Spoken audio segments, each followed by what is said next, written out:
Hi, hey, hello, how's it going? It's Emily.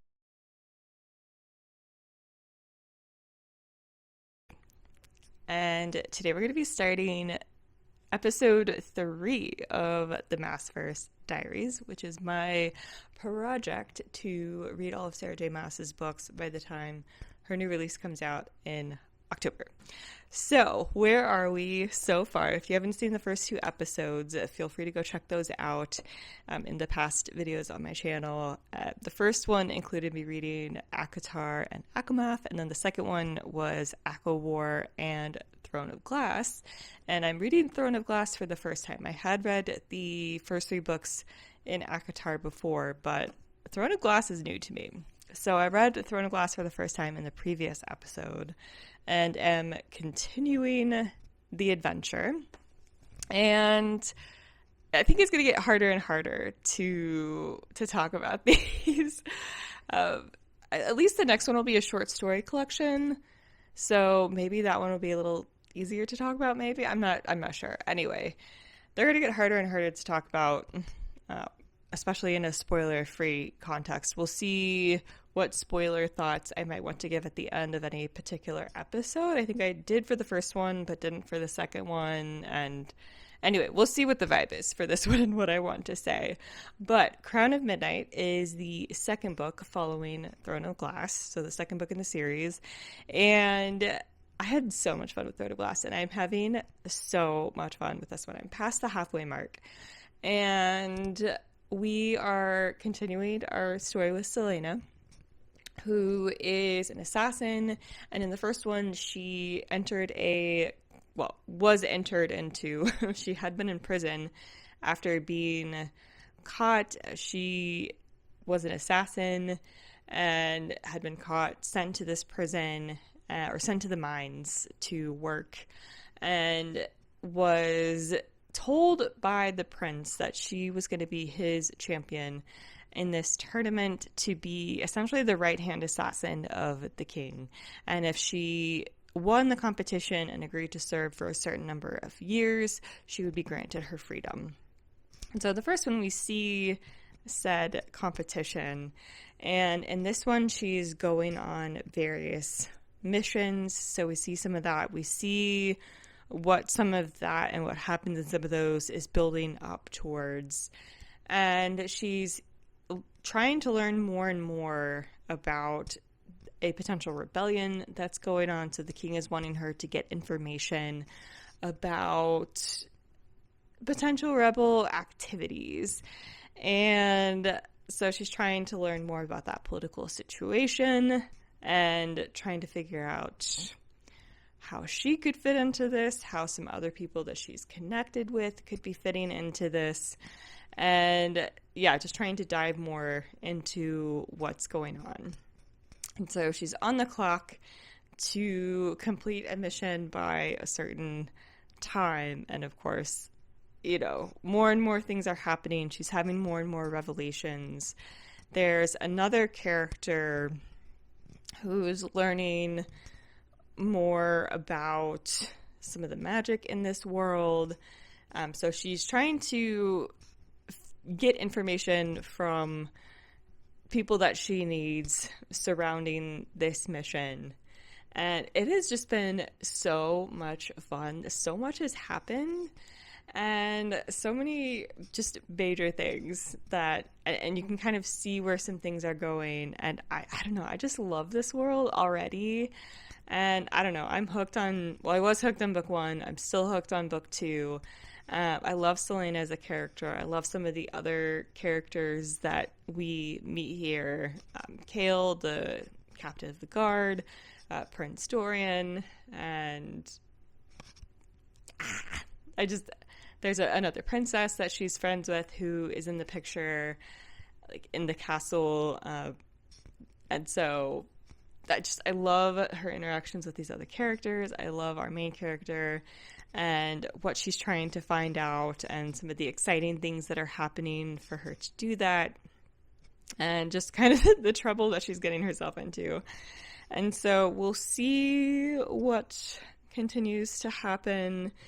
and what other major revelations and major things happen, because it's intense. I love it. I love it. So yeah, that's it for the moment. I will come back once I have more thoughts or have finished it, and then we'll see how much I can talk about the next one spoiler free, and then we'll see if I feel like doing a spoiler section at the end of this. But we'll see what happens. Anyway, all right, we'll check in later.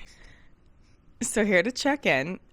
It's been way longer than I intended, and yeah, that's my bad. I had finished this just before leaving to go home, and I'd started this before going home, and I had hoped to check in at the point of finishing this and just starting this.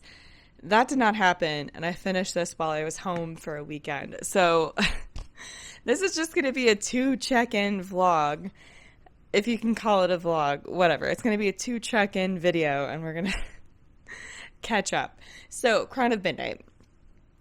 So I was talking about some of the basics of this one, and she goes in kind of a different direction with this one. And I had heard that, you know, especially starting from book 3, it's a very different direction, and you kind of get where that's going in this one. And also need to keep in mind, she was really young when she wrote some of these, and Selena, our character, is also pretty young. So, you know, she's a teenager in Assassin's Blade, maybe part of Throne of Glass, or early 20s, like late teens, early 20s, basically. And so the character is young and acts young. And, you know, Sarah was young when she wrote some of these and has grown as a writer since, right? So that's something to keep in mind that I probably should have mentioned more in Throne of Glass when I was talking about that one in the previous vlog. But yeah, so Selena is going on various missions, as I said, learning about this potential rebellion and what's going on there.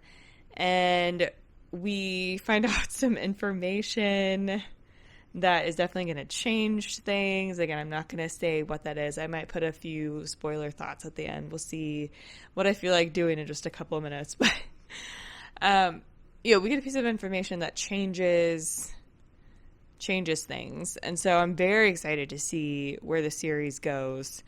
And we can kind of see why she's starting to shift, and we can kind of see her trying to make some decisions, I think, about where she wanted the series to go. And kind of had that little battle with herself in this one. But we can definitely tell where this is going. And I'm excited, you know, despite the fact that she wrote this when she was young. Like, of course, it's not going to be what she would write later in terms of quality of writing, or, you know, she was young when she wrote this. And so I'm giving it a little bit of grace for that, maybe a lot of grace for that. So that's something to keep in mind. But I don't know, I've just been having fun with this, and I'm very excited to continue. And that's a good feeling. And so we finished up there. I did also read the Assassin's Blade. Again, I started this just before going home, and then read a solid chunk of it on the plane, finished it while I was there, and we get it says, you know, the Throne of Glass novellas, and that it's kind of a series of novellas. Really, to me, this just kind of reads as a prequel novel divided into various sections that follow each other. So for a lot of short story collections or novella collections set in a world that I'm already familiar with, a lot of them you're kind of jumping around to different characters. You know, the author might explore different characters, they might explore different time periods within their world so that you can kind of get some context for some other things that maybe are mentioned, but, you know, they don't go really into detail. Maybe they're kind of exploring that a little more in a short story. So you're kind of hopping around to different characters and times. This follows one story. It's just she does different things throughout that story and is kind of in different places. So let me explain. So we know in Throne of Glass and I kind of appreciated reading this third. I can definitely see the argument for reading it first. She's younger, you can get an introduction to her character and kind of understand why she is the way she is before jumping into Throne of Glass, when, maybe you just need appreciation for her character before kind of jumping in. I thought it was kind of fun to just jump in to the action of Throne of Glass and Crown of Midnight and then go back and get a couple of answers to a couple of questions. So really what this does is, it is, again, to me, just one story, a prequel novel, answering the questions of what happened to a particular character. And we know in Throne of Glass kind of the end result of what happened to this character, but we don't really know what led up to that, or why, or what the situation was. We just know that something happened to this character. And we also know, it's at the very start of Throne of Glass, she is in prison. She's in this mine, or in this, anyway, she's imprisoned and forced to work in this mine. And, she doesn't really talk about how she was caught and why she was imprisoned. She doesn't really talk about the situation that led up to that. So we're answering those two questions in this one. And she, again, a few years prior to the start of Throne of Glass, she's working for the Assassin's Guild. And so she's going on a mission for the guild, does something that she believes is right and is right to, she does something that she's not supposed to, that she believes is right, and therefore pisses off her boss in the guild, basically. And so he sends her somewhere else as basically punishment to train under someone else and kind of get some discipline, and then get a letter of recommendation. And when she can get a letter of recommendation from this person to say that she's undergone some training and some discipline, and that she's kind of a changed person, or whatever he's looking for, if she can get a letter of recommendation, she can come back. And so that's what she is initially there. She goes to this other place to train with this person, and trying to figure out that situation, comes across new characters, new situations, and ultimately comes back and is brought into another job. And this kind of ties a bunch of things together, and we see how that resulted in the two questions, or, what happened that led us to questions of what happened to this character and how she was caught. And so, one thing led to another. So, like, the first novella, led into the second one, which led into the third one, into the fourth one, etc. So, really, I just kind of saw this as a prequel novel divided into different sections, and we're just kind of jumping a little bit of time in between sections to cut out either some travel or cut out some things that are happening in between those, because maybe they're just less relevant or less interesting. And so, it's one story, we just kind of jump forward in time a handful of times. But anyway, but this was fun. I think it was fun to get some answers to those questions, to see a different side to Selena, and, why she is the way she is, and a little bit more about her backstory and relationships, and how that has led to things in Throne of Glass and Crown of Midnight, if that makes sense. Again, I can still see the arguments for reading it first, but I don't know. I had fun reading it third, so take that for what you will. But definitely have enjoyed these two quite a bit. And yeah, as I said, I'm just letting Sarah J. Maas take me for a ride. Might have been stuff that she wrote early and maybe isn't the greatest writing, and maybe some of the characters can be frustrating because they are young characters who act their age. But again, ultimately, I'm just having fun. So I'm definitely looking forward to picking up Heir of Fire and Queen of Shadows. Is that right? Yeah, Heir of Fire and Queen of Shadows. Definitely looking forward to picking those up for the next vlog. And yeah, maybe I'll just give a couple of spoiler thoughts. But we definitely, so yeah, a couple spoiler thoughts before the end. So if you don't want spoiler thoughts, thank you so much for joining me. Be sure to subscribe for future episodes. And yeah, let's get into just a couple of spoiler thoughts. I don't know if there's too much I want to say, but it was definitely interesting to find out that she is Aelin and that she is actually the heir to another kingdom. And she's on her way to this kingdom in order to accomplish what she needs to accomplish.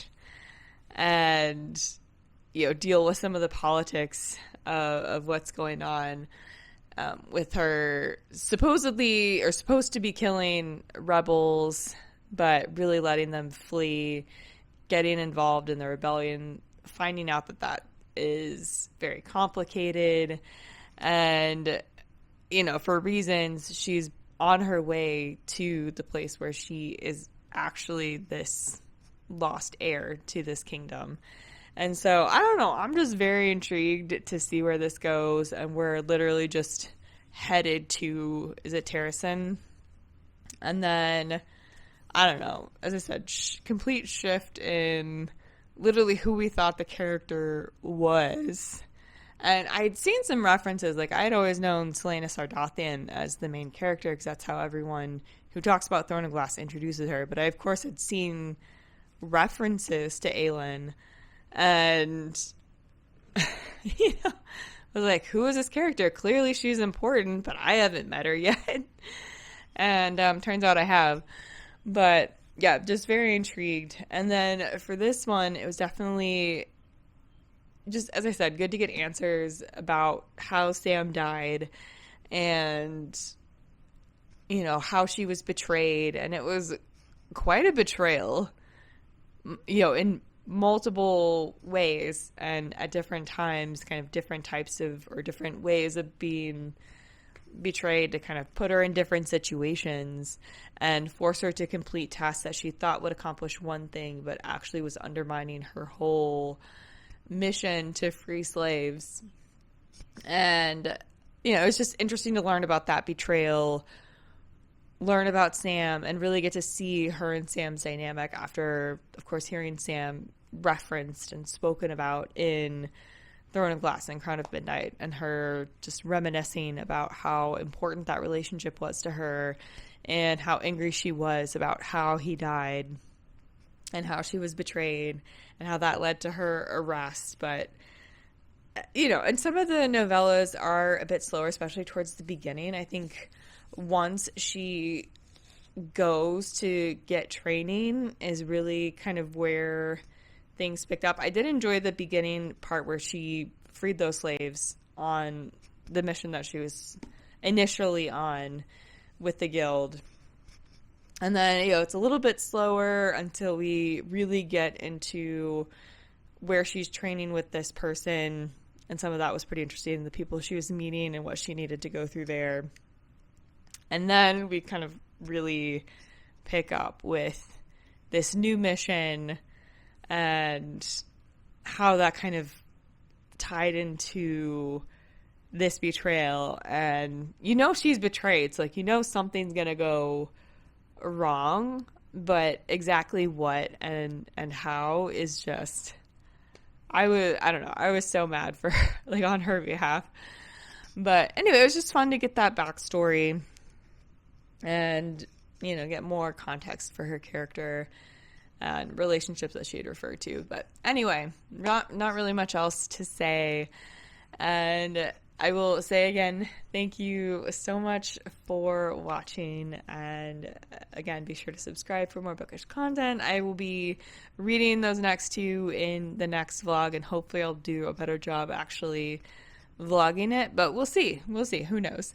And I will leave my Instagram link down below. I've been super active there. I will also leave my Pango store if you want some used books from my Pango store, my Etsy store with just a few designs up. And I keep meaning to put more up and have not yet, but it's fine. And I will also leave more information about how you can support the Black Lives Matter movement, and I will see you in the next one. Bye.